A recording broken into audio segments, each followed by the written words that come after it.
Makanya sebelum kita habis umur kita minta sama Allah, minta terus, minta kebahagiaan dunia, minta kebahagiaan akhirat.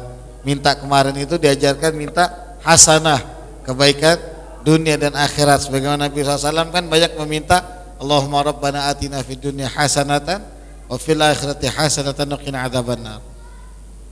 Minta sama Allah kebaikan-kebaikan seperti itu. Jangan sampai kita malas untuk minta. Naam. Kemudian Allahumma khtim bi sa'adati ajalana. Ya Allah, tutuplah ajal kami dengan kebahagiaan. Likauni min aqsadil maqasid, karena ini tujuan yang paling utama dari semua upaya kita di dunia. Kita sholat, kita puasa, kita sedekah, kita berbuat baik, kita ramah, kita sopan, kita beradab, kita belajar, semuanya tujuannya apa? Agar wafatnya itu bahagia, dalam keadaan husnul khatimah, membawa iman. Itu kan tujuannya. Ada di sini yang beribadah semua, kemudian saya nggak bakal minta, Bib. Ngomong husnul khatimah kah? Husnul khatimah kan? Auzubillah, hati-hati kamu ngomong begitu. Kan kata Habib, terserah Allah, iya, tapi untuk husnul khatimah harus kamu minta. Jangan sampai kamu sok-sok berani untuk tidak mengharap husnul khatimah dalam hidupmu. Auzubillah.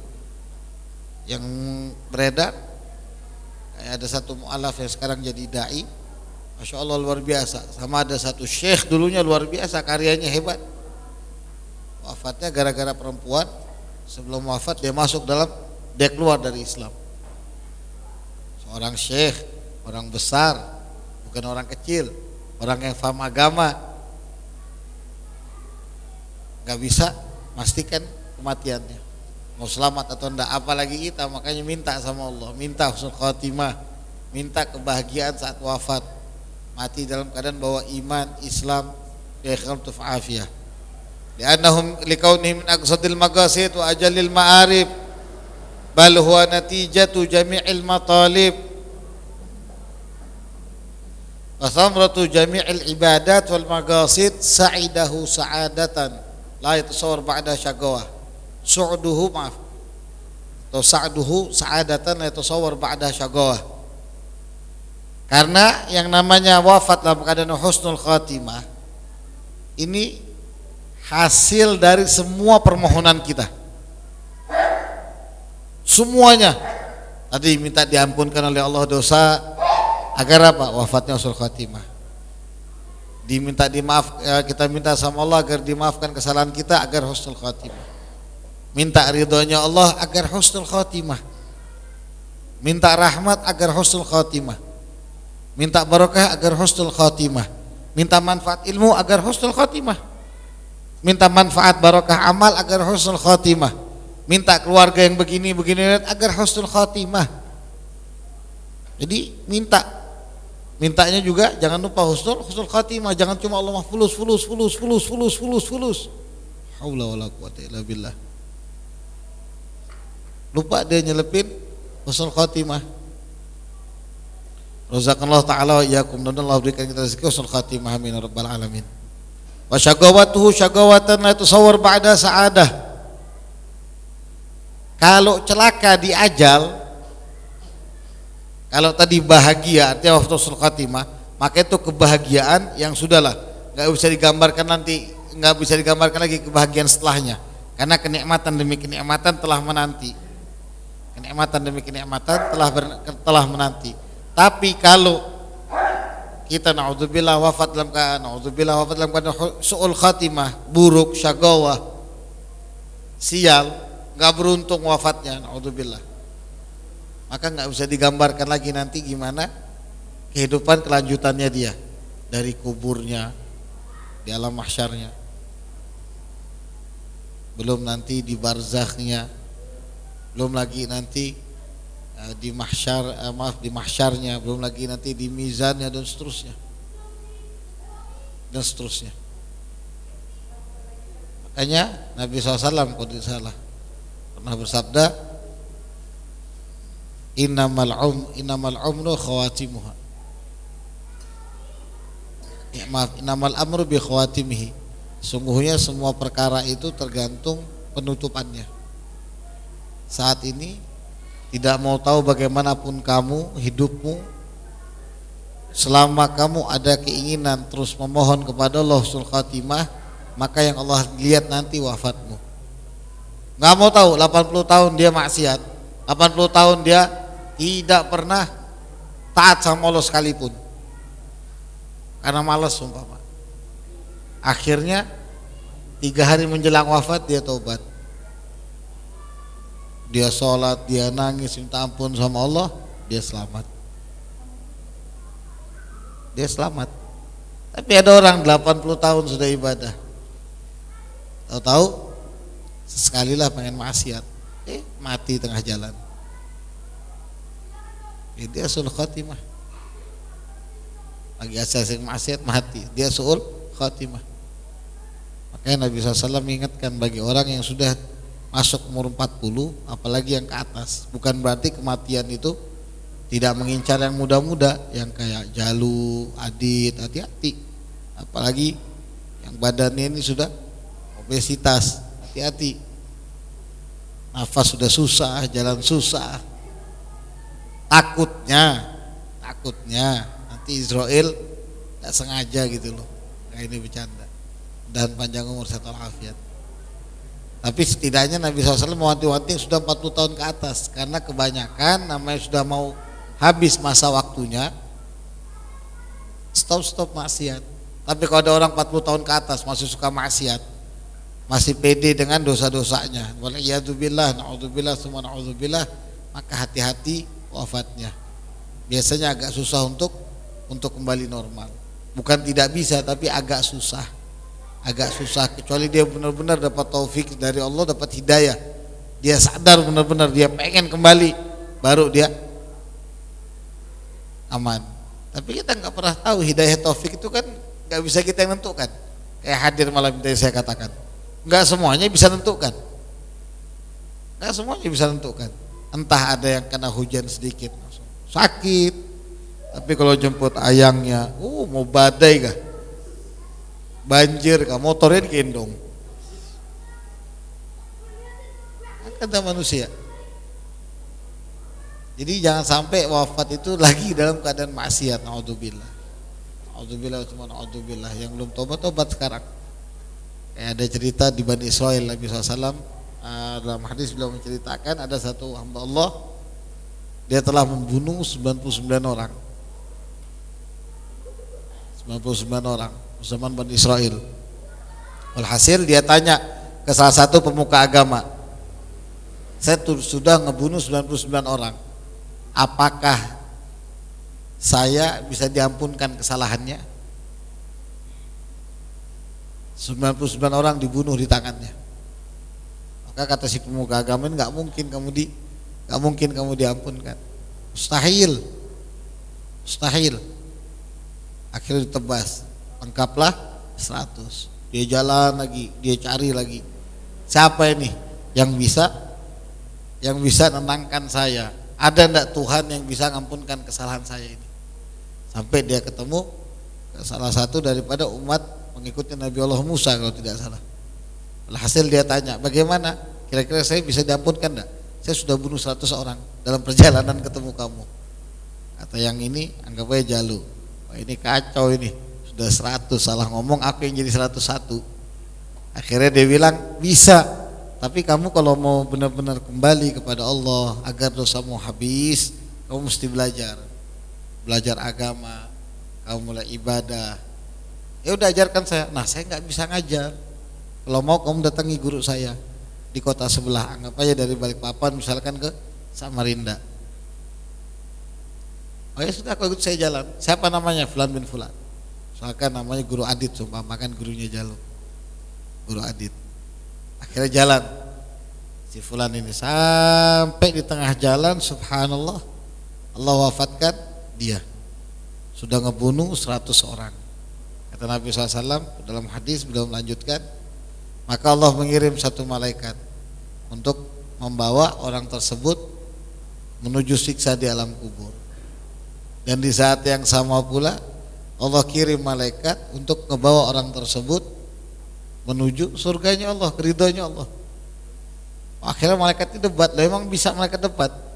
Dua-duanya ini nggak ada salah. Malaikat ini diperintahkan Allah, yang satu karena dia ngelihat amalnya ini buruk dibawa ke neraka. Yang satu diperintahkan Allah bawa ke surga. Akhirnya diutus malaikat ketiga sama Allah. Bukan Allah ini pelin-pelan, tidak. Ini pengen ngajarkan kita. Bagaimanapun masa lalu kamu nih loh, tenang aja, jangan pusing.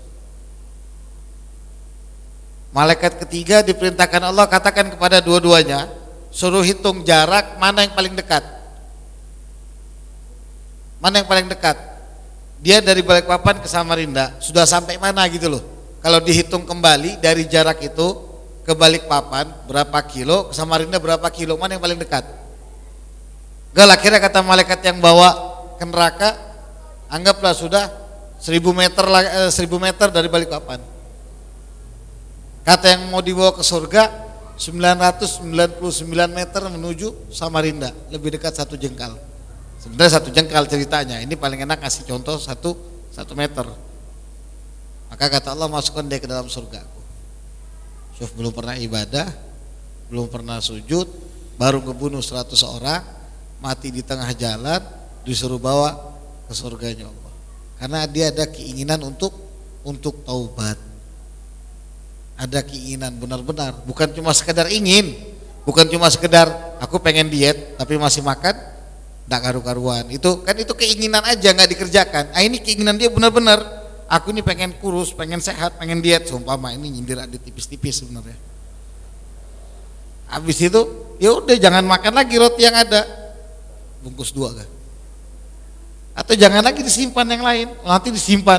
Kenapa? Sayang enak ini malam ini makanannya. Terus katanya kamu mau diet, besok aja masih ada hari esok.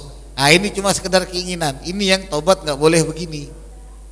Kalau kamu benar-benar mau, ya udah stop, jangan makan rotinya. Stop semua maksiat kamu. Stop semua yang selama ini kamu kerjakan daripada maksiat kepada Allah.